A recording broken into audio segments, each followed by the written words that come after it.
Hello and welcome to a special episode of Waffly Bollox. As always, I'm Sarah, aka Awfully Waffly, and my co-host is MJ, aka Wrestletrash. And today we are joined by a voice you will find very familiar. It's pro wrestling broadcaster Veda Scott. Hello. Hello. Hi. I'm excited to be here. Hi. We are very, delighted. Very excited. We are slightly intimidated. How are you feeling, Veda? Because we saw on the vlog earlier in the week that you were a bit under the weather. Are you feeling better now? No, I'm not. Well, sort of I am. I've been, I don't know, there is just illness, around in general. And so I'm in Pennsylvania in the United States. So right now, weather-wise, it's that weird time period where, it's very, very hot one day and then it's cold the next day. And I was out working on my yard yesterday, but I won't today because it's almost freezing. And I just think that there's pollen everywhere and it's it's a mess. The trees are treeing and but I'm good. I'm all right, as I just sniffed right now. We will persevere. No, I think it's the same in the UK in that the other day I sort of looked out the window and thought, is that blossom or is that pollen or what is it? And it was actually just snowing. I think we have pretty similar weather overall, seasonally and temperature wise to the UK, in general. We're kind of on that same line. But yeah, so this is not a great time of year for allergy sufferers, of which I very much am. Yeah, same. I am chugging bloody antihistamines at the minute. It's a nightmare. It is a nightmare. But yes, thank you so much for finding time for us because I know you've had an extremely busy couple of weeks. But you're home now. I am. Yes, I am at home for one entire week. Nice. A miracle. How much of working in wrestling is just traveling? Because it seems like that's 90% of it. You'll hear people say, this is a pretty common saying type thing you'll hear from pro wrestlers or people in pro wrestling that I would wrestle for free. They pay me to do the travel. And that's kind of accurate just in terms of the majority of, especially when you're a wrestler and your match is 15 minutes and there's the planning and there's the being at the show, but the majority of your time is spent getting to and from these shows, and same for me too. So I'm traveling pretty constantly. I love traveling, which is good, which is part of the reason why I do it so much, especially as a freelancer. I'm able to kind of choose if I don't want to, be on the road so much. But yeah, there's moments where just I'm tired and I don't want to be on a plane. But then I think about it and it's well, I'm on a plane to do something cool. So at least there's that. Yeah, there is that.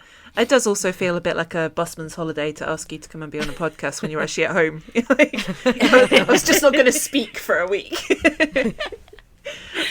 But we are virtually having a sleepover today. We've decided we're having a Waffly Bollox sleepover, which is mostly because MJ and I were talking earlier about how we were just going to be wearing our pajamas to do this. And we're actually, let's just pretend it's a sleepover, pretend that we're in the same room, and that we are teenagers in the 90s.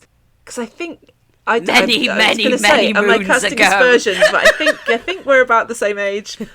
But yeah, so let's go to our mind palaces or whatever it may be. What do we need? Pajamas? Do you sleep in pajamas? I don't sleep in pajamas, but I am a friend of cozy clothes in general. And as I've said, I'm home for a week here. And I tend not to when I'm have time to be home and work on the house. Speedball and I just recently bought a house, so we're congrats. Thank you. With the yard work and everything I'm talking about, I have not been wearing, let's say, hard clothing for the majority of the past week. So I have a full selection of jammies and sweatpants and all soft clothing. I think soft clothing for life is kind of the goal. I'm so over at all times. I don't have to work in an office anymore, and it's like the dream. Like I can just sit at home and just not have to dress up.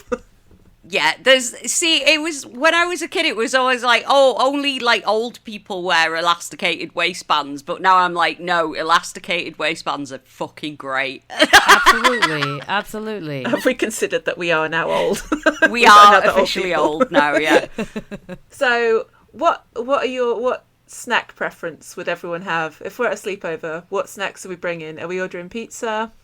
So I am, snack-wise, I am a big popcorn fan. I popcorn is my usual, like, I have the little air popper, and I think there's lots of different things you can put on it. You put a little nutritional yeast on it. It's always good to share also, because you can just make more popcorn. So I think popcorn is always like a constant. That's got to be around at a sleepover for sure. Just quantities of popcorn, I would think. Absolutely. Freshly popped popcorn as well. Yeah, The way to go. It's really nice, yeah. That's the thing I've noticed in the States. Everyone's into, like, savoury popcorn. That's, like, not really much of a thing here. Like, cheese popcorn, I'm like, is that nice? I'm not sure I would like that. Cheese popcorn, what they call kettle corn is very popular here, which is got like a...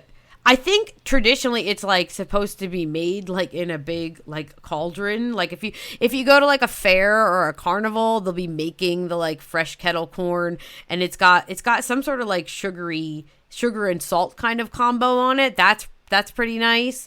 But yeah, I don't know. I think I like the crunchy texture of it, and that it is a good vehicle for many things. So I would definitely say we gotta have popcorn. Yeah, absolutely. And then I think you have to plan your movie marathon really well for a sleepover, for a successful one, because some people don't like horror movies. I don't know many of these people, but what's your vibe? Are you going horror? Are we going rom-com? I don't know. I think horror movies are always so classic for a sleepover, for sure.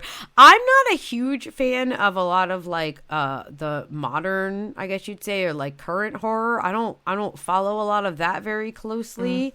I'm not, in general, like, despite being in a industry that is built on simulated violence, not huge on like just like over the top gore, but like some classic horror movies, some classic, like, be it more like the 80s vibe of like the Halloween type of stuff, or even older than that. I don't know. I think that's always like kind of a classic vibe for a sleepover. Yeah, 80s and 90s kind of is peak, I think, for horror films. Yeah, because it's still like there's still like slashing happening, and like we can have very long conversations about the depictions of women in these films. Yeah. However, I feel like it's just once you get past a certain point and things are getting like super over the top gore, that's not for me so much. No, I didn't like it when they went into like sort of more realistic gore. Right. I like sort of, big showers of blood and things. And and not like like got a big realistic knife and stuff. Exactly. I don't want to see like murder porn. So I think somewhere in there, like maybe some Friday the 13th, some this Nightmare Before Elm Street, that kind of era, or something that's like deliberately like silly, over the top. Well, I was gonna say Gremlins, but I see you're a fan, clearly, right there. So that kind of thing like, could be fun too. Yeah, definitely. Do you have a sort of a comfort wrestling match, like a wrestling match that you would watch, like that's just like a fun one, or that you would rewatch? So honestly, when I just want to watch like super like just like fun and like silly wrestling, I don't watch a lot. I'm not one of those people that likes to watch like bad wrestling for fun, because I don't think there's anything such thing as bad wrestling as long as there's like effort being put into it. That's a whole other conversation. I'm bringing the sleepover down. No, you're not. Not at all. So one thing I do love to do is like nostalgia watch things sometimes with people who like either they remember it from when they were younger. So like old WrestleManias and stuff like that is always fun. Old Royal Rumbles is like a fun one to kind of watch. And then if I want to watch like good wrestling, then like we can go back and we can look at like some older, like actually like quality wrestling. But I don't know. I think for a sleepover, when you're not going to be watching like super like with like rapt attention, something where that's like nostalgic, you'd be like, oh, I remember watching this, could be fun. The Royal Rumbles, as a general rule, are always a good one to pick. Right, because it's stuff is constantly happening. There's lots of, I was a big fan of so-and-so. Oh, that person's a terrible rapist. Like that kind of thing. It makes it very difficult sometimes, but you know. This is the whole problem for me, is that like... That is the minefield, yeah. I never watched wrestling growing up. All right. I only started watching wrestling in like the last 3 or 4 years. And anytime I think, I should go back and watch stuff, terrible rapists, and you're like, I don't want to watch that. And also sometimes you go back and watch it and you're like, oh, this just sucks, like this isn't But then you have to remember, and this is again, if we're talking nostalgia, sometimes when I see people like, oh, I wish it was like it was back in the Attitude Era, I loved it then. It's like, but you were 10, so it was for children, like you were a child. It wasn't for children, but it was, you were a child, and that's why you liked it, because you were a baby. And I don't know, I think I'm not really looking for wrestling for babies anymore. But there's that aspect of the nostalgia too that you run into a lot with people who did, like, I grew up as a wrestling fan. I've been a wrestling fan my whole life. There's always been pro wrestling. So my sleepover always would have had pro wrestling at it, despite the fact that my friends were not interested whatsoever. But relatable. When you're talking to someone, when you're talking to someone like you, Sarah, who you know did not grow up watching pro wrestling, and we go back and show, you know, maybe we'll show you some like old Raws from the late 90s, and it's like, it's embarrassing, and we should be embarrassed sometimes. Like it's some of it is horrible, and like I think it's good to have that perspective on the nostalgia watch, so we don't get like too cute about it, because some of it is quite terrible and quite bad, and like, you know, so I think that's an important thing too to have at the sleepover, is perspective on the horrible rapists, etc. That's the thing, when you're watching back from like sort of like the Attitude Era and stuff, and it's like, that was kind of entertaining and funny when I was a teenage edgelord. Like, not so much now. Not so when much you say, now. Yeah, when you're like, oh, it was a different time. It's like, it was a bad time, but it was a different time. However, today we can maybe reevaluate some of these things in a different lens. And it wasn't that long ago either. This is the thing that people see. Not. It really wasn't. In the grand scheme of things, it wasn't long ago at all. And quite a few people who, you know, who found fame in that time are kind of still doing the same shtick today, and like, I don't know. But anyway, that would be my thought for the sleepover is we watch some old wrestling and we have a long talk about choices. Yeah. And you can have the remote control and you can just fast forward when the terrible rapists come on. Right. And like, if you get to a point where you're just like, you don't have to watch any of it. Like, you can just go. I once went to a sleepover where I got so annoyed with the movie they were watching that I put myself in the corner and read a book. So that is relatable. That is relatable.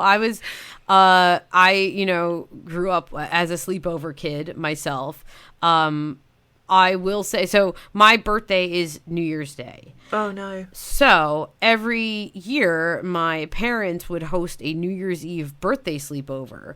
And every year, my mother will still say this, is that like all the other parents would be asking her in like November, like, are you still going to have the birthday sleepover, so they could make plans for New Year's Eve and like just leave their kids with us. So like I had a pretty elite level sleepover like lifestyle when I was like, you know, 8, 9, 10, 11, like that era. But there were many moments where like I would just be reading a book while the sleepover happened.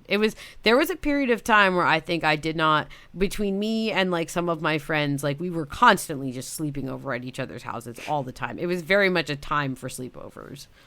Yeah, I think that's what I miss most about being an adult, is all your friends live so far away. And I guess you must have that even more because you're constantly traveling around. Yes, but I will tell you that there are many times where, like, for example, I was in Texas last week for Tokyo Joshi tour, and one of those days had me in Dallas, and my very best friend lives in Dallas, is a wrestler. We don't get to see each other all that often, but that night I stayed over at her house, and we basically had what you would constitute a sleepover. Like, we just ordered food, sat on the couch, we watched documentaries. Like, you know, we still have, I'm still very enmeshed in the sleepover culture. So this has worked out so well. I think that when you get a chance to see your adult friends, there's no reason why, like, sometimes I think we try too hard to, like, you know, oh, we've got to go out to dinner. But, like, really what we want to do is order food and sit on the couch and watch documentaries together. Yeah, 100%. And I think it's good to cultivate relationships where that is, like,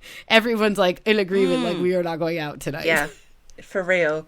I'm going to make this an actual regular practice, so I can just demand that people just come over and sleep over. Yeah, just come over, sleep over, and chill. That's what I tend to do at the weekend with my mates. Like, we'll just, like, they'll just come round for a few hours, just hang out, just watch come TV. hang out, yeah. Like, don't want to go drinking. I can't be doing with the hangovers these days. I think that the testament of like just a good, comfortable friendship is one where you can just sort of chill together. And I think that especially as we get older, you know, that is kind of what I think we're all more and more like just seeking out, is that, like, I would like to have nonverbal phone time with my friends more often, you know? Just sitting together, hanging. Yeah. I think it's also, like, our generation grew up watching Friends, the TV show, and we just sort of expect that our friends should live next door and we should just be able to, like, go around and hang out all the time. And if you have that, that's great. That's awesome. I was lucky, you know, as a young adult to live in a neighborhood in Philadelphia where, like, a lot of my friends live there. We did a lot of the chilling at each other's houses. That was great. But, like, as you get older, I don't feel like it. I could see there being a lot of pressure to be like, oh, I never get to see my friends. Like, well, your online friends are your friends too. So. Yeah, it's true. It's very true. It's very true. Those Tokyo Joshi Pro shows looked amazing. How was that? Oh, it was so good. I love TJPW. When I was still wrestling full time, I spent a lot of time in Japan with DDT, TJPW. So the roster is, like, very, very special to me. Many of them, you know, I've watched literally start wrestling, like, was in training with some of them from their, like, very first days. And they're really all, like, the roster of women is just really, really fun people who are trying to have fun with wrestling, and there's a lot of, like, creativity involved in what they do. This Texas tour was a huge success. If anyone is looking for I know we're all subscribed to too many streaming services, but the Wrestle Universe streaming service is, I don't know what it works out to in pounds, but it's less than $10 US. It's like, it's very affordable, as affordable as anything is going to be. You know, it has the TJPW, has the DDT, has Sendai Girls is on it now, Noah, tons of stuff. And it's just like, you know, it's good wrestling to just, like, watch really intently, but also if you just kind of want to, like, watch something fun, you can find that on there too. I don't know. TJPW just is, like, a really just special group of people. They've just done the Texas shows. They've just had a big show last weekend at in Ryogoku in Tokyo. It's a huge venue. Their largest audience ever. They managed to draw for that one. And now they've got next week they're in Vancouver for 2 shows, their first Canadian show, so I'll be there for those. And then they've got a show coming in Las Vegas for that whole the whole WrestleMania week, or whatever you'd want to. Why do we even call it WrestleMania week anymore? No one cares about that. No one's doing it for the WrestleMania. It's the wrestling week that's happening in Las Vegas. They've got a show there. I don't know. They're just the live shows that they did in the United States and in Canada also have, like, a meet and greet component to it. I know they just want to continue to travel more and more. They have partnerships or working relationships with Eve in the UK and a couple other promotions. They work with I want to say it's RCW in Spain. So they're constantly trying to, if not expand, like TJPW doing full shows around the world, just kind of like having their roster sent out more. So yeah, anytime you have the chance to watch anything with anyone from TJPW, it's going to be good. That's the thing, it does look like TJPW and DDT just looks like so much fun. It's so much fun. And I guess now we're saving a bit of money on this, on the AEW streaming. There's no excuses not to get Wrestling Universe now. This is true. Well, apart from time, like, I feel like I watch so much wrestling at the moment, and I really would love to pick up more promotions. And I'm like, what would I do? So what you do is you do what I do, which is you fool people into paying you to talk over the pro wrestling matches. And in that case, you have to watch wrestling 24 hours a day for research purposes.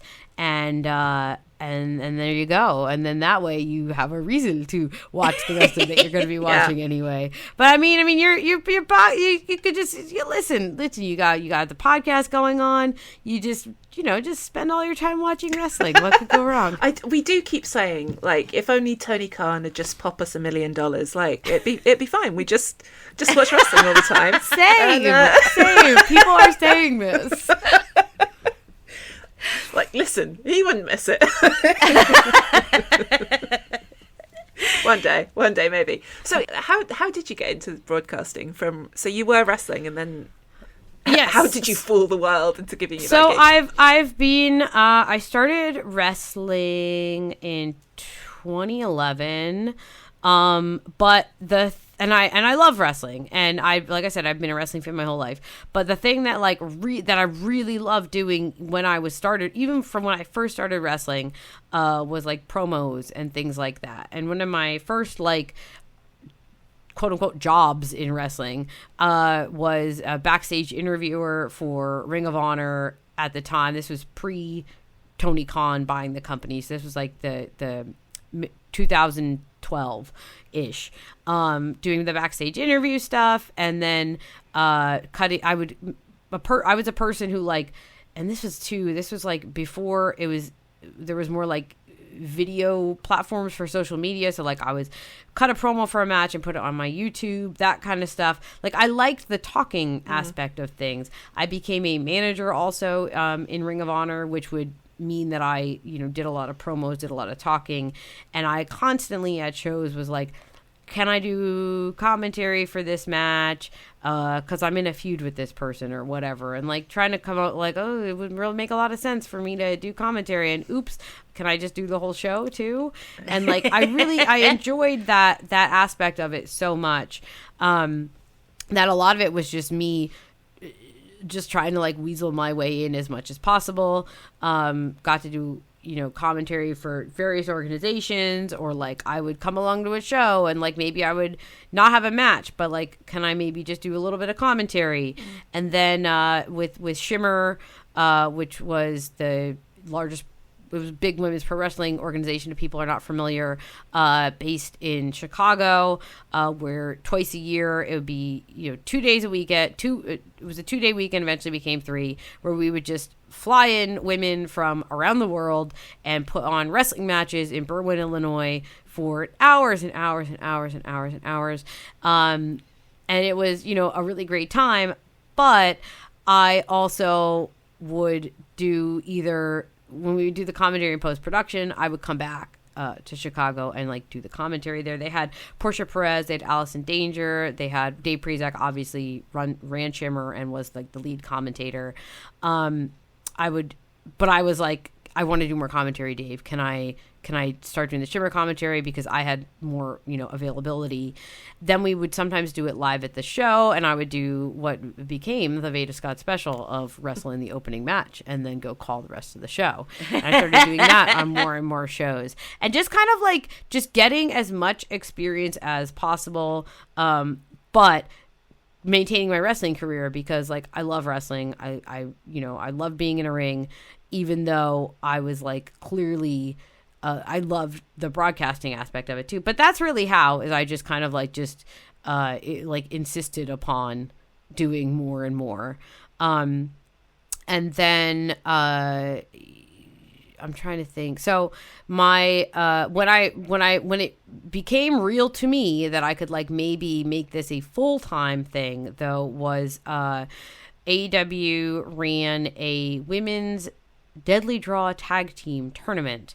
This was during the money of the COVID lockdowns, so they were running the shows just in Jacksonville out of Daly's Place, and they were this was back in the early days of AEW when they would do the tapings. So like they would be the shows that you would see would be like the crowd would be eventually like a small number of fans and then like wrestlers. So this was like that time. And so to like get looks at more people and to like get, you know, more content. This was also when they were doing AEW Dark. They did this women's tag team tournament where they had essentially it was women from the independents paired up with women who were in AEW.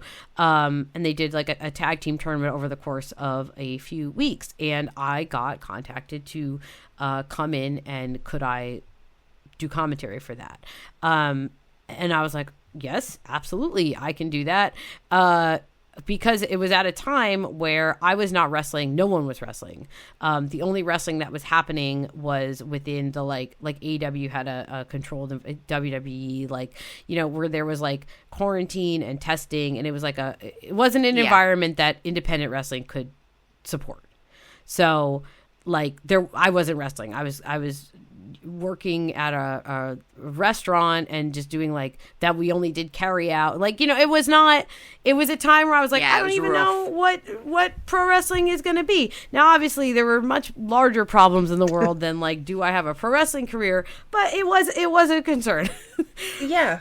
It was a really weird time. Yeah, and so like when the opportunity came up for me to do something that was not wrestling, but like was still like, I guess you'd say like progressing my career. Yeah. I was like, all right, I'm going to do it. And so I got to do that. I did the women's tag tournament. I did a few episodes of Dark as well. Amazing experience. Got to work with Tony Schiavone, got to work with Taz, learned so much because again, this was a lot of it was, I had done Ring of Honor. I had done many like live broadcast, but when you're on a television level, just in terms of the production, in terms of like people in your ear giving traffic, where you got to go to like different breaks and things, it's a step up. And it was a great experience. I learned so much, and that was the moment where it was like, all right, I'm gonna just do this. Like I'm gonna figure out a way to do this all the time. And you certainly do. I'm trying my best. So that was, and it got me like, you know, it got some really good buzz and made people aware of, you know, what I can do and that I have this skill set, who maybe didn't know that before because they weren't necessarily watching Shimmer DVDs or these independent shows, or only knew me as a wrestler. And then over time, I started to do more and more commentary, to the point where I wasn't really able to invest like the time and the effort in the wrestling part of things because I was, you know, leading more and more broadcasts. I was expected to have more production, you know, I had production responsibilities, and it just like did not become tenable for me to do both. So and that was like, but that's like a good thing. That was the direction I wanted to go in, where I started to just work more and more on the broadcasting. And I know I'm just kind of like rambling here, but people do ask that all the time. It's like, well, why did you stop wrestling to do commentary? And it's like, well, I didn't. This was the plan all along. And it just took like a decade to make it happen. But yeah, I love wrestling. I never like quote unquote retired because like, well, why would you? No one ever does. No one. They say they do, but they never do. If you told me right now, like, oh, you have to have a match tomorrow, I'd be like, all right, I guess it's fine. But like I have many injuries because everyone does. But like I didn't stop wrestling because I was like injured or anything like that. Yeah, I just this other thing kind of took over, and it's been good. What's the worst bump you've taken as a wrestler? You know what? I've thought about this before, and I've never had a major injury, fortunately. I've had, you know, a broken wrist, my knees are messed up, but like I did a lot of like, especially early on in my career, like a lot of hardcore stuff. One of the most painful things that I can remember, and this is a very silly thing, is I was doing a match in which there was like candy and things involved, and my opponent started whipping me with I don't know if you have these or are familiar with them, but they're giant, we call them pixie sticks. Yes. They're like giant plastic tubes, and they're full of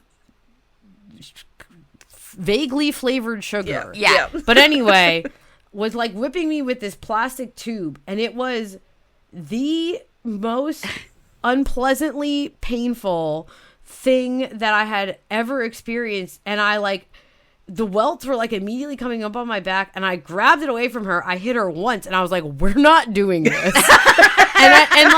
And I point that out because it's like, it was the silliest thing. And I had done so many more like dangerous stunts and like glass and light tubes and tacks and jumping off cages and things. But that one, which was like a decade ago, still sticks in my mind as one of the most like, this hurts a lot.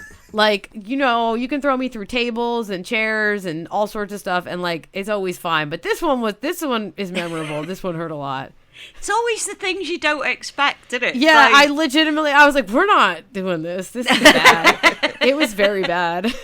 I think that specific match ended with like a bump through a table. And that was fine. Unconcerned. Doesn't matter. No, it's the pixie stick whipping. Yeah. It's always things like people giving each other paper cuts in a hardcore match. Like, that feels like that's horrendous. Like, throw you through the table, fine, but I can't watch someone get a paper cut, no. I think you can imagine that, though. It's like, you can't imagine having a broken neck, but you can imagine having a paper cut. Well, and if you've not wrestled, like, the basic mechanics of like how it's all working, and that everyone's like staying safe. So it's hard to, because sometimes gauge, I think, even for wrestlers too, it's hard to sometimes gauge like what is actually painful and what is actually dangerous, because you're like, well, it all has to be relatively not painful, or else why would anyone do this? Yeah. But like with something that like you said, like with a paper cut, or like, so, like you already like, that feeling, and it's bad. But these are the things that we always tell ourselves we should ask wrestlers when they come on, is like, how do you persuade your brain? So like, I did one wrestling taster session, and just being in the ring, like being told to like do a basic back bump, I was like, no, can't make my brain do it. Yeah. My brain says, no, I want to stay upright. I don't want to throw myself on the floor.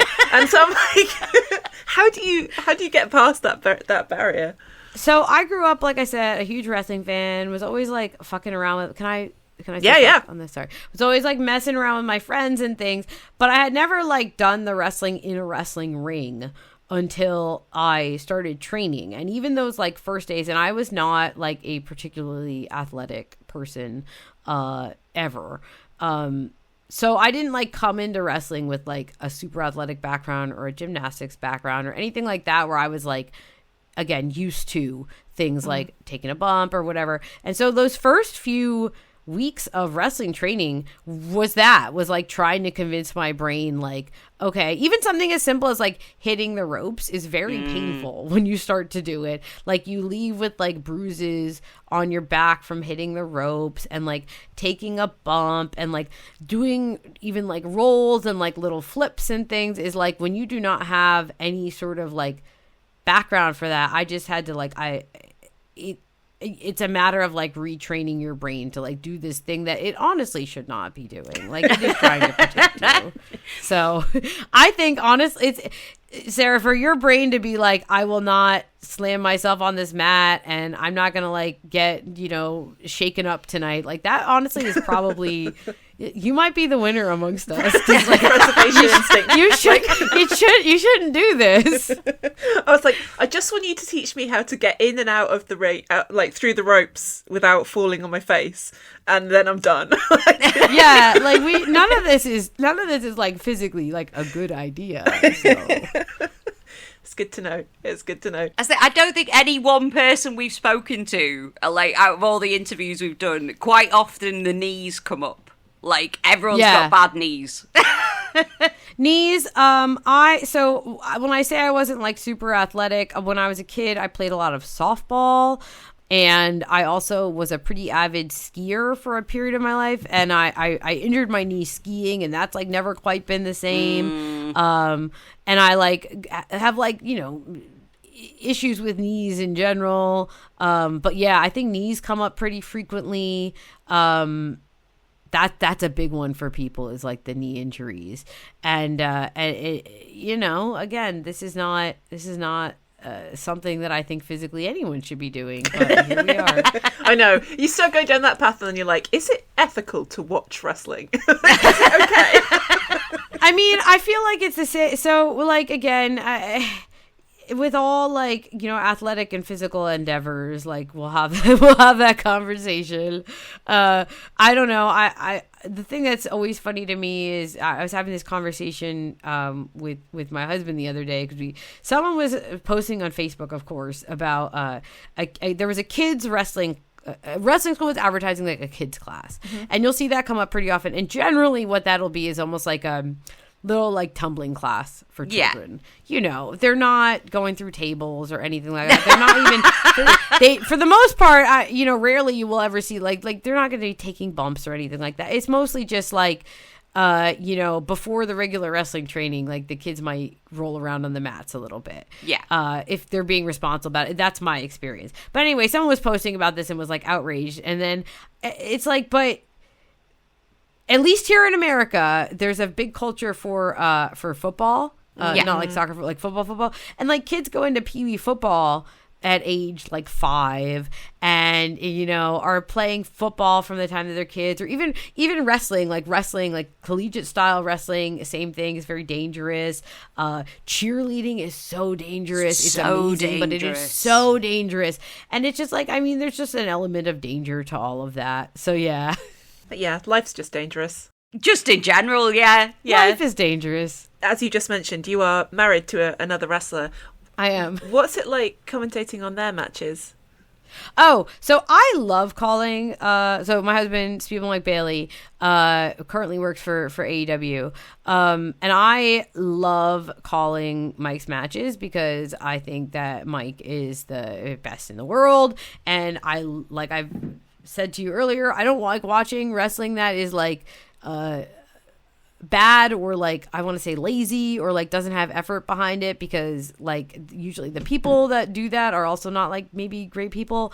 Anyway, so I love calling Speedball's matches because they're always excellent, and there's so much effort and so much thought and so much deliberation put into these matches that it makes them just like really, as a commentator, and like the expectations and like the job that we're supposed to be doing, it's not just narrating the story. There's also an aspect of, you know, like we're a part of the match the same way that the referee is, that like you're trying to make sure that it goes as well as possible. You're trying to smooth over the mistakes, that sort of thing. And with someone like Speedball, there's just so much cool stuff happening, and so much like thought and planning put into these matches. So yeah, but also notoriously, and people ask me this part too, is like, well, when Mike does something like really crazy or really dangerous, like, is that hard for you? And the answer is no. In fact, it's very difficult for me.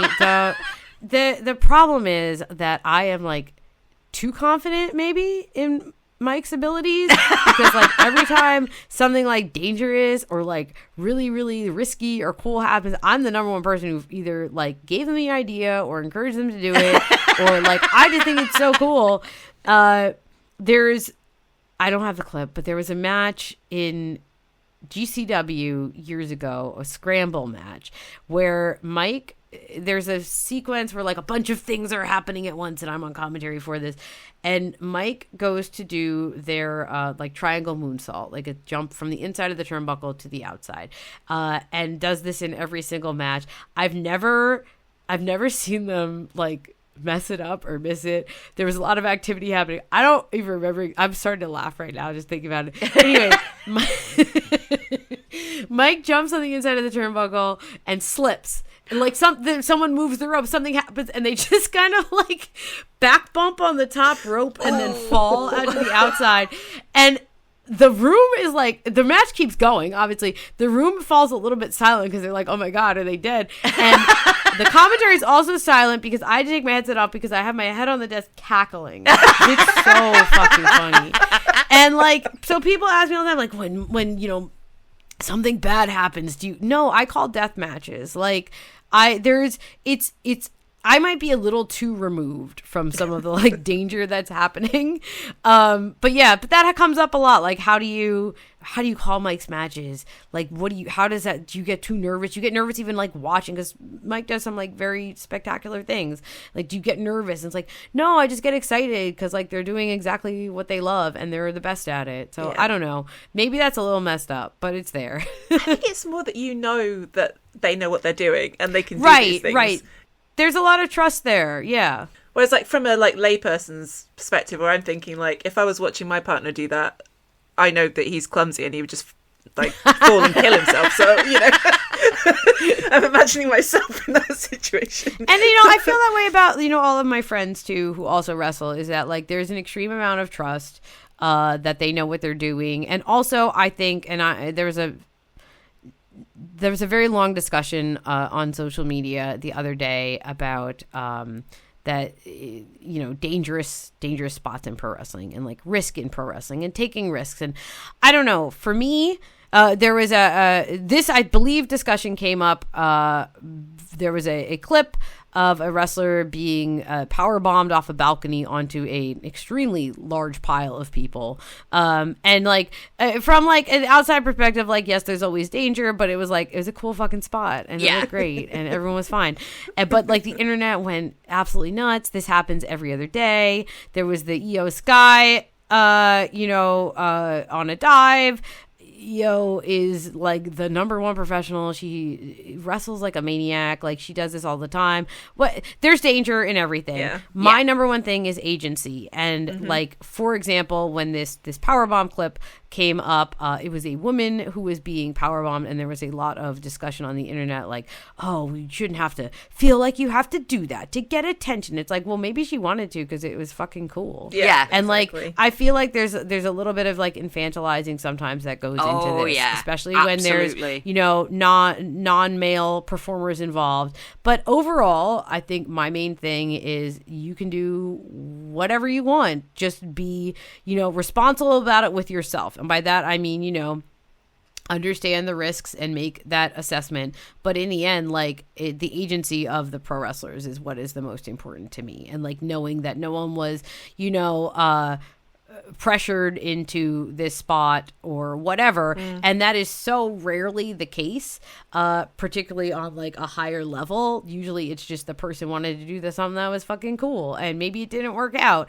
but like, okay, like it's a live stunt show. Yeah. I don't know that I don't want to sound glib about it, but from like an insider perspective, I think that, and I appreciate when people are legitimately concerned, not concerned out of a place of like, you know, again, like weird sort of like infantilizing of the performers, but like or just like, well, it's AEW, it's dangerous, everybody's always getting hurt, or it's WWE, it's dangerous, everyone's beyond that. I think that this is again basically a live choreographed stunt scene that you're doing, and it is fucking incredible. And you know, maybe you didn't, especially on the independent level, maybe you've never met your opponent before, and maybe you met, you know, an hour before the match, and you put together this choreographed fight scene and then went out and did it and tried to do the coolest stuff possible, and or whatever is cool to you. Sometimes that's a big stunt, sometimes that's just hold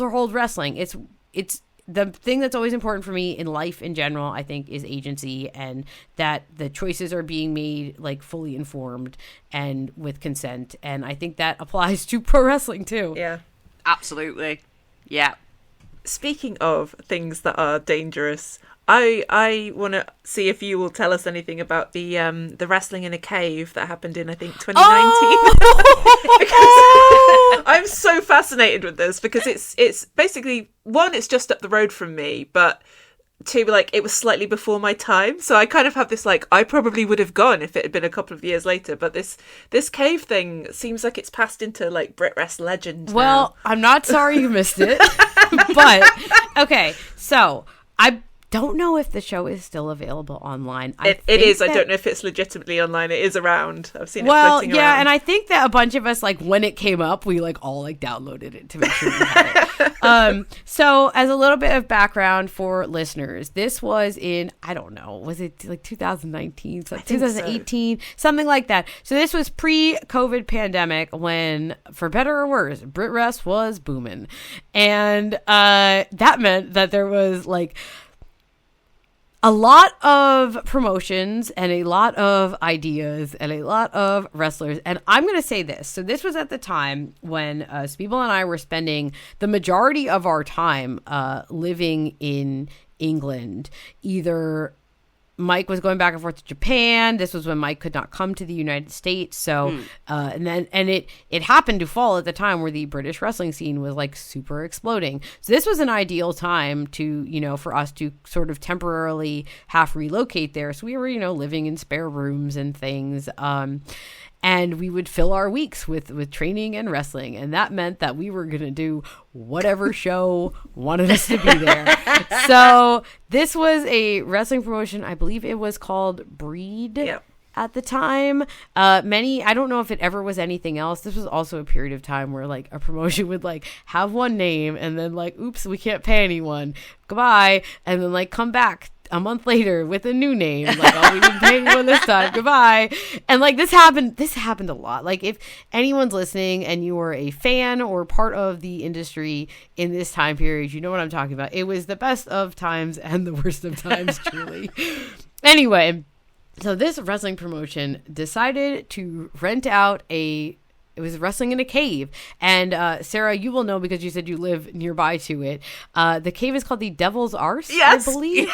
And it is a cave space / venue in a Castleton, I believe. Yeah, it is. Name Yeah, of the memory. town Castleton, is. Yeah. Trust me, this is etched in my memory. But the thing was, the cave is like, they do concerts there sometimes, and I think you could maybe even like rent it out and have a wedding. But for the first time ever, they were going to do a wrestling show. Now, the cave is like at the top of a very windy series of paths.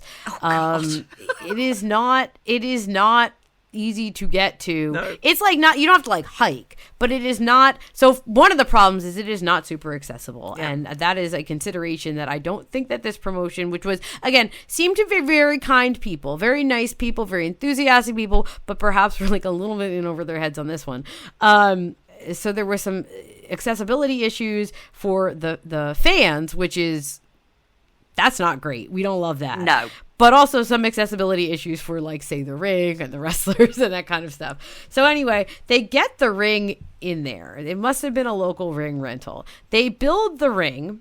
And Speedball and I got there very, very early because the travel was, I believe, to the Sheffield train station.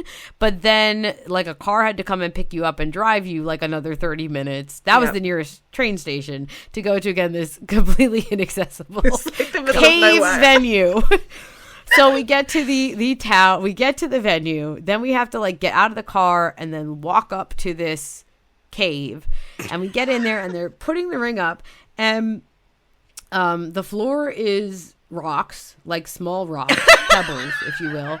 And they're putting a ring up, and it's a cave, so it's like quite damp. Oh, and no. They get the ring up, and they're like, "Oh, we did it!" Drip. Oh no! Drip. Uh-oh. The cave is dripping into the center of the ring. That's not what you want. So they shift the ring over to where there's not going to be an active drip. But the problem is there was like a crevasse. There was like an edge to this that dipped down like, I don't know, 10 feet. And then there was like another ledge. So the ring is now up on the edge of this. No! They're still dripping everywhere. And I was like, isn't it going to drip on the fans? I don't know. Not my problem. and there wasn't like a proper locker room. It was just like a caretaker's shed. Because it's a cave. It doesn't have facilities. We had to keep like cycling in and out of the locker room. Anyway, so I'm like, all right, y'all got this. I'll be back.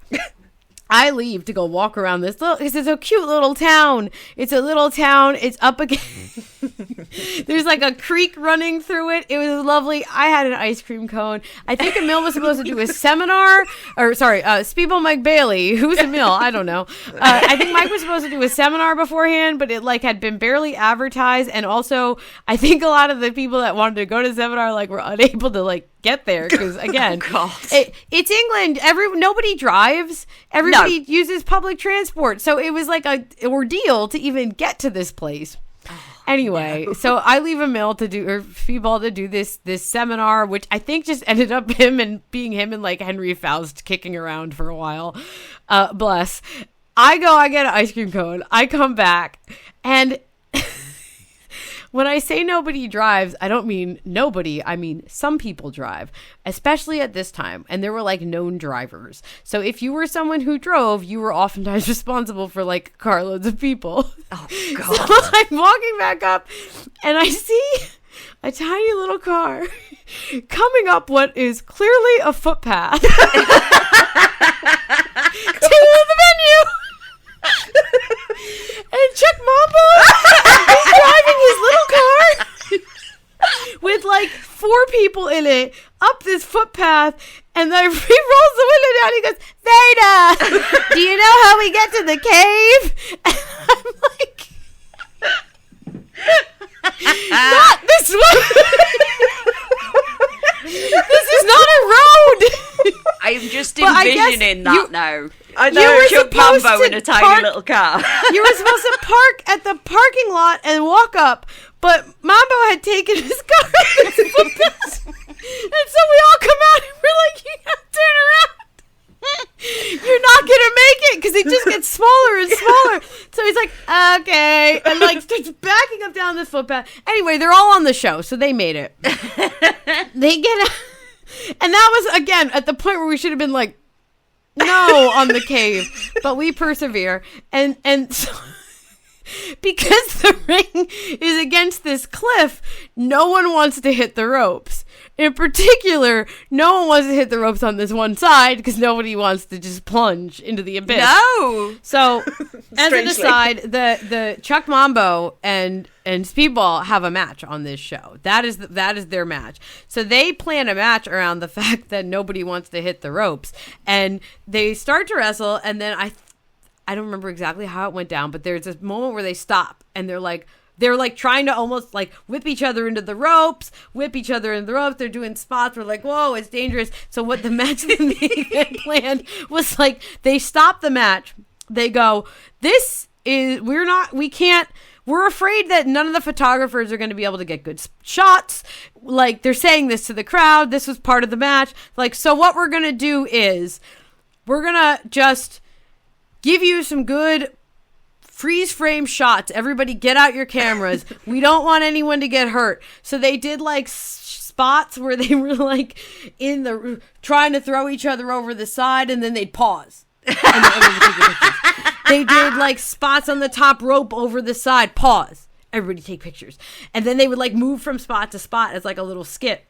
And of course that ended with like Mambo turning on him, rolling him up, wah! And then they went back to have a regular match. But like they actually played with the elements of the cave, which was very funny. I came out for my match in a coat and pants and umbrella and hat because it was wet. And but yeah, anyway, long story short, the cave was a memorable experience for everyone involved. If you talk to anyone who is part of the cave show, that is what they will tell you. And if you go back and watch it, you will see that everyone is both terrified and amused by everything that's happening. It was so cold and wet. It's so weird that they use that place as a venue, and you're like, it's literally a cave. It is literally a cave. It sounds really cool. Like, in theory. It looked so cool. Yeah. It looked so cool. I understand. We 100%, all of us understood, like, what the thought process was behind this. So it was, on the one hand, a disaster. On the other hand, we're still talking about it 7 years later. But yeah, that was the cave show. I think we watched it all together on a stream one time because it was like, we have to relive this. Was it good? No. It was not good. The match is not particularly good. Because, again, there was a lot of, like, logistical concerns, and it was very wet and cold. But we all had fun. And that's the main thing. Did we all get paid immediately after? No, we did not. Oh, no. Did we all get paid eventually? Some of us did. Some of us did not. Who's to say? It was 2018 in Brit Wrestling. Getting paid was, kind of a crapshoot. So we'll find out.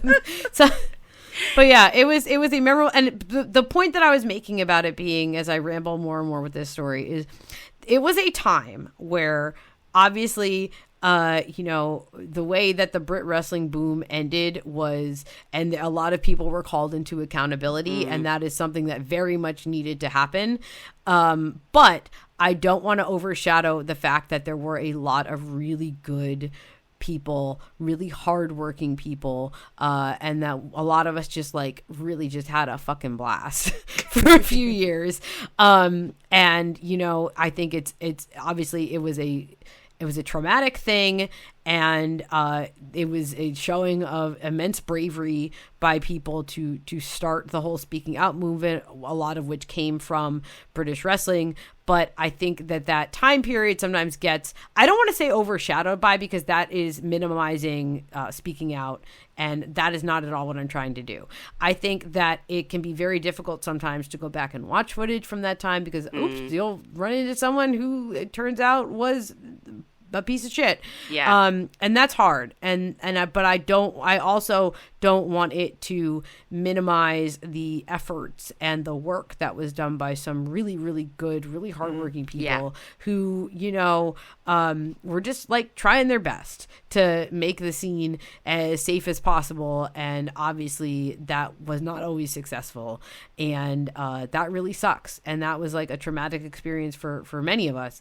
But at the same time, please know that there was a lot of good times to be had as well. And I think that is something that everyone is still reconciling today. Yeah. Mm-hmm. So there's that part of it too. and forever will be. I think there is this sense sometimes where people say, oh, well, it's BritWres. It's just as if it's so full of abusers that you might as well throw the whole scene away. And I'm there's plenty of good people still working. And also, absolutely, just being British doesn't mean that doesn't happen anywhere else. I fully don't.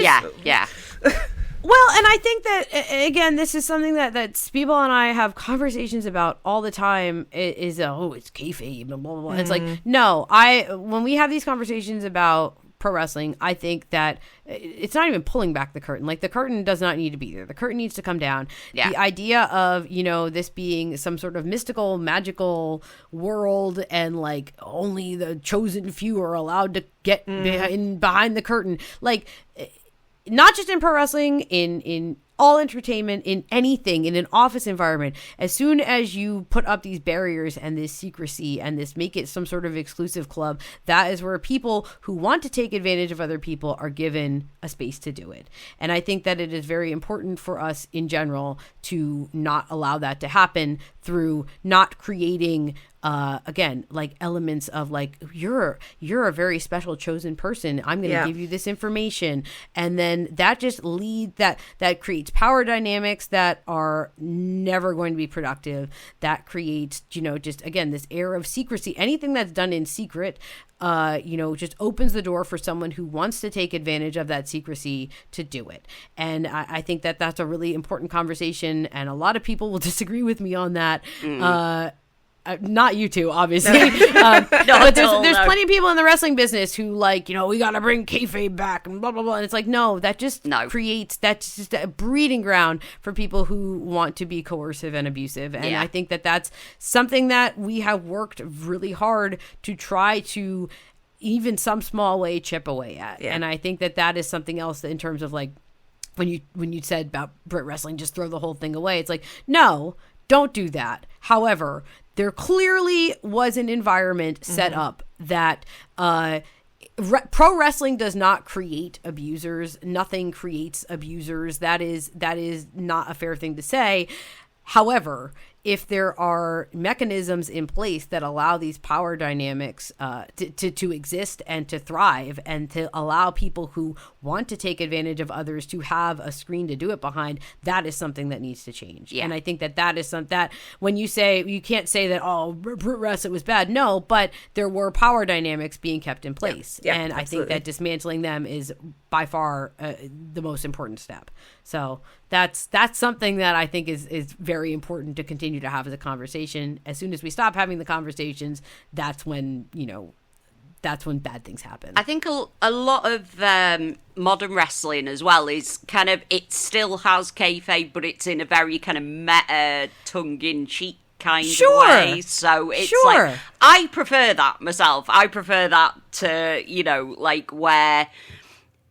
even to the point of, like, back in the day where it was, like, some wrestlers wouldn't be seen together if they were having a feud or whatever. And it's like, that's so silly. Like, we know, like, it's... But as you say, it just sort of keeps in place sort of situations where secrets can be kept and they shouldn't be. Right. Like, do you want kayfabe because, like...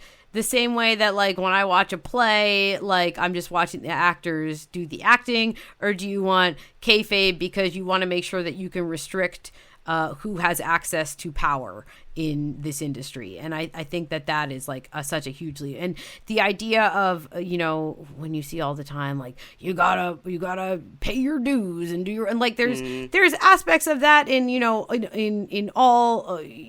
everything. Like, yes, of course, like, there's you'll do the work, but, like, when it starts to become like you have to do this thing before you can be let into this secret club, like, I think that is where, especially with something like a pro wrestling where there's not money to be made for quite a long time on an independent level, like, there's not really money to be made.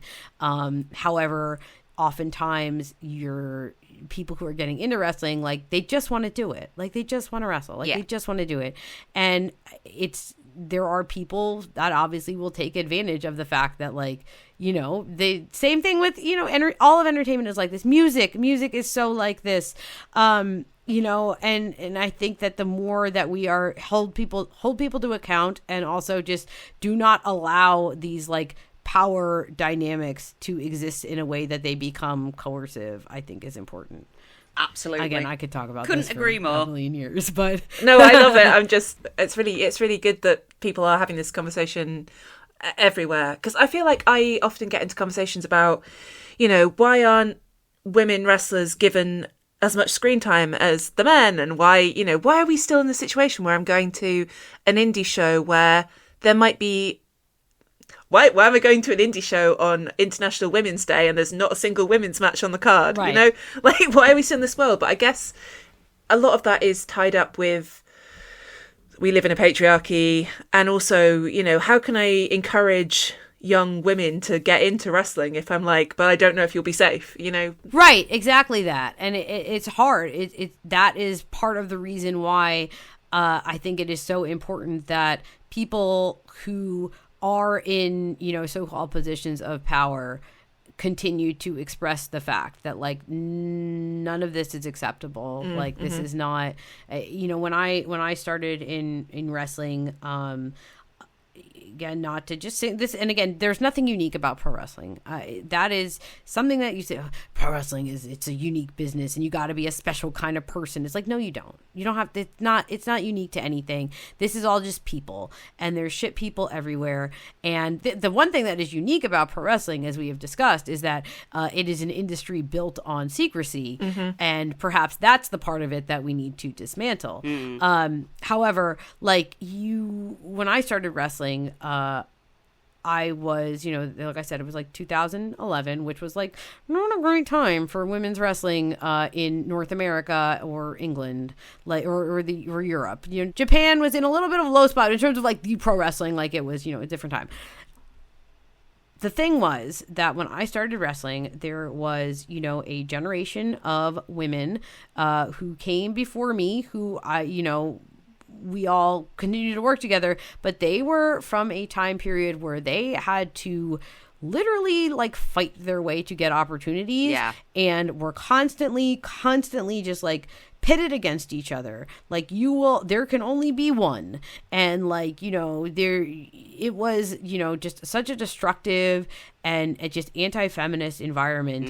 And unfortunately, and I get it comes from a place of, hurt and trauma. But unfortunately, when I started wrestling, many of the women who were, in positions of more power, or like the vets or whatever, continued to like just perpetuate this mentality. And it was, not a great time. And a lot of us talk about that today, about how like, we spent a lot of time crying and like we're just getting yelled at all the time, and it sucked. And this was happening for men as well, but it's such a small pool of women and non-male people who were like involved in wrestling, let's just even say in America, that like we all know each other, we all knew each other, like, and we are fighting for the same spots because we're being made to fight for the same spots because there's one spot. And so it's a whole systemic thing. And I think that at the time it sucked, but it was like, oh, this is just the way that it is, kid. And I'm fortunate to be surrounded by people who, we all kind of just decided that like, yeah, but it's not good. We're not doing this anymore. And you'll see now a lot of, women and just in general women's wrestling, like I can tell you from the inside that the environment is, of course, never going to be perfect, but is so much more supportive and encouraging and cooperative than it was when I started. And that was even 15 years ago. So there's like active, like just, it comes to a point where we're just like, we're not fucking doing this anymore. Like, this sucks. And like, we're not like, when we are the people that are the quote unquote vets, even though that's silly, like, we're not doing this. Like, this cannot continue. And I think that once we, it's hard to step out of it and be like, listen, we understand, like, I understand that the reason that you're doing this is because things sucked for you, and they shouldn't have. However, just because things sucked for you doesn't mean like you need to be an abusive bully to everyone else. And it's that balancing act. And, I'm very proud of a lot of the work that has been done to just like not perpetuate. Obviously it's still there. Like, it's still there. It always will be. But I think that a big part of that is just, continuing to, not allow this business to continue to be the way that it was. Yeah. Like, that's a thing that needs to change. I don't know. That feels really simplistic, but I think you guys know what I'm saying. Yeah, no, absolutely. Yeah. Even things like, we've complained about things like, you so rarely hear a non-male voice on commentary. And I feel like anytime I say anything like, when Bryan Danielson started doing commentary on AEW, and he's great and entertaining, but I'm like, so you just got another dude? Like, why didn't you get a woman? Why didn't you get a non-binary person? Why didn't you get someone who's not just another dude? And what I find will happen in any of those conversations is people go, yeah, they could have got Veda Scott, and like, you are the only voice that anyone knows, which is like, I don't want to insult you by implying that you're not amazing. You are brilliant, but I feel like you shouldn't be the only one that exists, and that's so frustrating to me. I'm like, why is there, there shouldn't be one option. You, as amazing as you are, you can't commentate on every show in the world. Well, and like, again, it's a matter of like, it's hard because it's like, where is this breaking down? Yeah. Is it at the like the starting point where like people are not being encouraged to like do this from the beginning? Maybe they don't want to.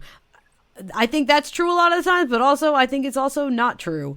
Like, where is the breakdown happening? Is it from the beginning? Some like non-male people are not being encouraged to get into broadcasting, or again, I think that the role of the backstage correspondent is super important. I love it.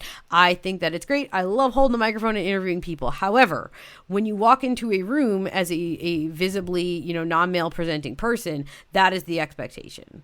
Like, that is like, that's the job. Yeah. Like, you can do the interviews, you can do the backstage work. Like, and again, there's not, it's such an important job, and the people who work really hard to do it and are very skilled at it are extremely important. However, that has become, especially in recent years, like, that's the job for the girls. And it's like, I don't know about that, guys.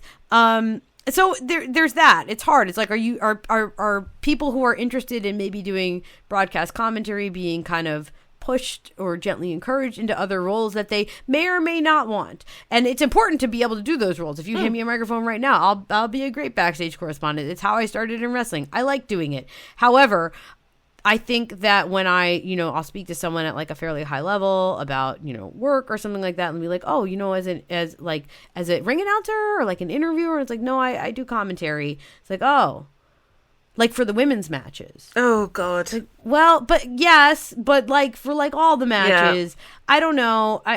It's hard because, again, like on the one hand, like, yes, I do think that is important that like the person doing commentary for the women's matches like isn't gonna be disgusting or might actually know who they are or have done like a modicum of research or show any interest. I think that's very important. However, I don't think that the only way. Oh, I'm dropped my headphone. I also don't think that the only way that you can show interest in something is like by like having done it yourself. I don't know. Yeah. It's a very large conversation to have. And again, I think that there's no one who is not, non-male identifying doing commentary on any in English. In Japan, there are several female commentators who are wonderful. They are excellent. Same thing in Mexico, at the non-arena Mexico show, that the other venues that CMLL has, they have female commentators doing the Spanish language commentary. Like, I'm talking about English language commentary specifically on television, or what you would call TV, the internet, whatever, on TV Netflix style, or whatever, TV style broadcasting.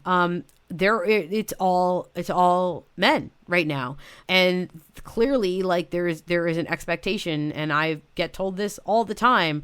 Like, be it just like criticism on the internet or whatever. It's like, I just don't like the voice. It's like your voice is, it's not, you don't sound like a commentator. It's like, well, what does a commentator sound like? And what you mean is you sound like, a particular, like there's a particular vocal range associated with that. And, you sound like Michael Cole, who is fantastic. Michael Cole's great.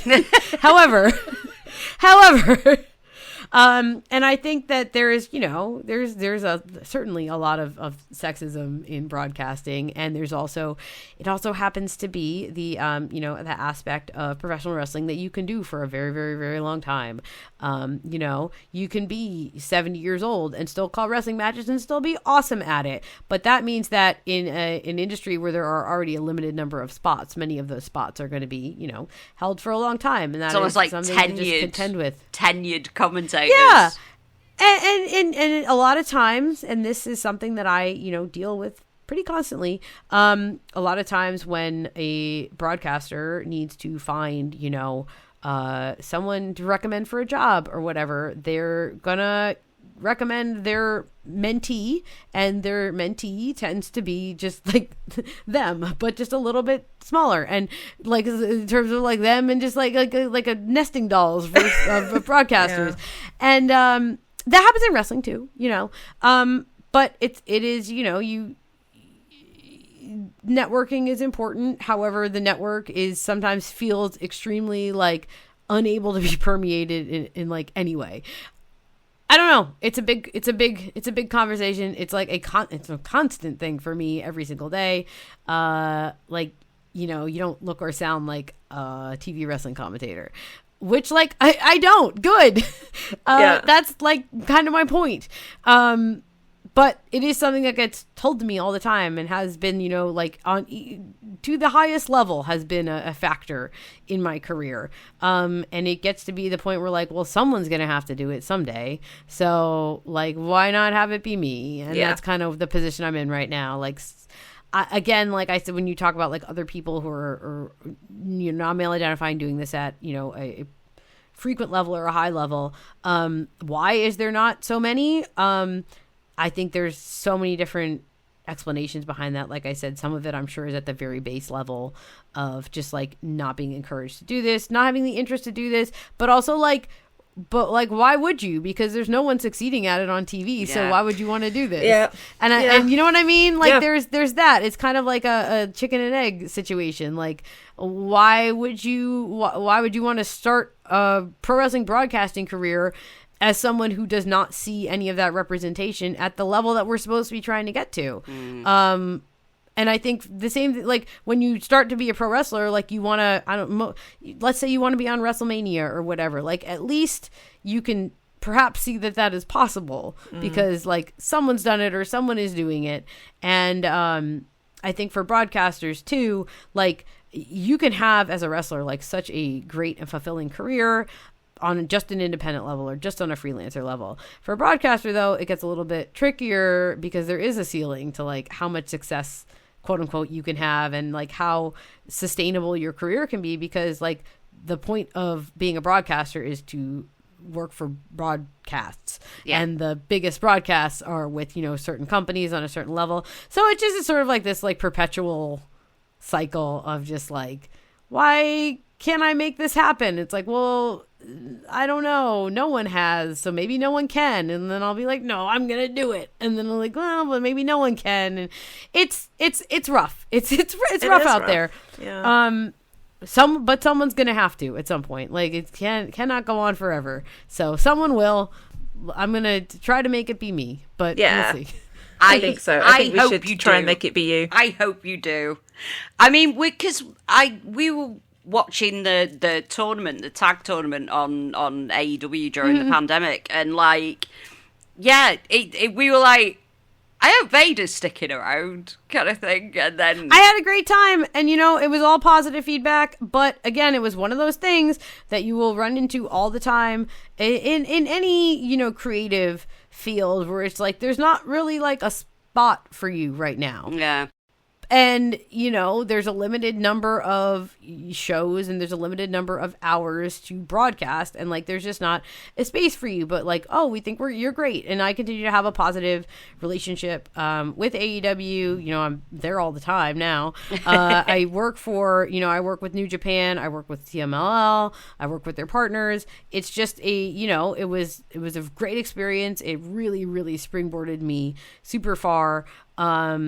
And it's truly just like a lot of it's a waiting game, and a lot of it is like, again, this is when I was a wrestler full time.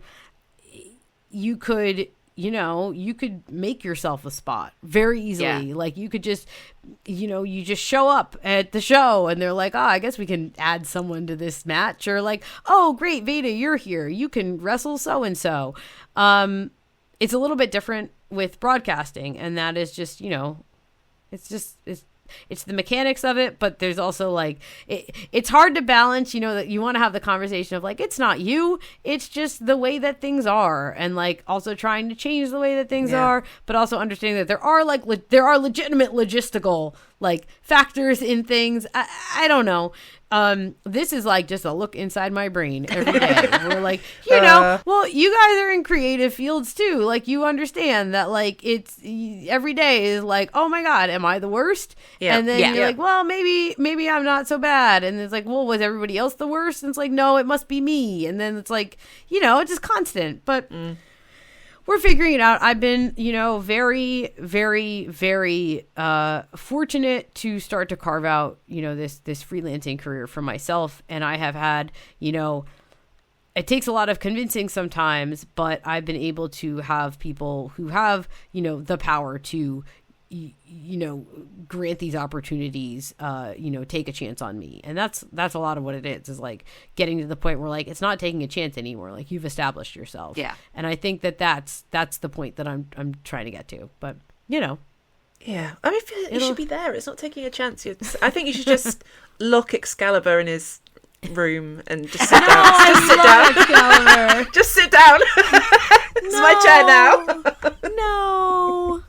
Yeah, I mean, they have a the thing is, like, they have a wonderful broadcast team, and I think that every single person on it plays a particular role and fills them so well. And I think that is, you know, it's a problem for me, but it's not a problem overall. You know what I mean? Like, I think it is a problem, because I think we should hear more than just men's voices all the time. We are working on it. Which is, you know, it's why we're here. It's why we're here screaming about wrestling on a weekly basis, because, you know, someone has to, and someone has to. That's I think the mentality that I approach this with is that, like, someone has to do it. Maybe it might as well be me. Yeah. So absolutely. You know. Okay, well, we've taken up so much of your time, so I think we should... Yeah, I just realised that. We should throw at you our silliest question from our old format, or at least my favourite question, which is, who is the hottest masked luchador? Without the mask? Or, like, with the mask?